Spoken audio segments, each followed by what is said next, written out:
I guess, what you're saying, right? Yeah.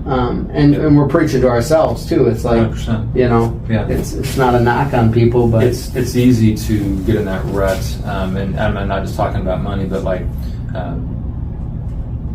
you are your environment, right? And that's just, I don't care if you to go back to our original topic, W-2 versus entrepreneurship, or as a business owner, it's like you've heard this story from a coach of ours, Tommy Schaff. He says there's this little 5-year-old girl, and it's Christmas time, so all her family's over for their Christmas dinner, right? You know where I'm going with this? Mm-mm. Okay.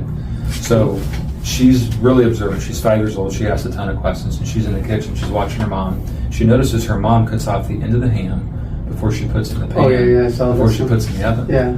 And the little girl says, "Mom, why do you cut off the end of the ham before you put it in the pan, before you put it in the oven?" Her mom just kind of stands there, and she's like, "I don't know. That's what my mom always said. Why don't you go into the room and ask Grandma?" Pitter patter, pitter patter. She goes in the room and asks her grandma, "Why did you always cut off the end of the ham before you put it in the pan, before you put it in the oven?" And her grandma kind of chuckles, and she's like, I don't know. That's what my mom always did. Go ask great grandma in the room. Healthiest family in America, apparently. So she goes in the room, pitter patter, and she's like, "Great grandma, why did you always cut off the end of the ham before you put it in the pan, before you put it in the oven?" And her great grandma laughs, and she's like, "I didn't have a big enough pan." 3 generations, 4, Yeah. going on 4. Like, it just, money is no different. Our environment's no different.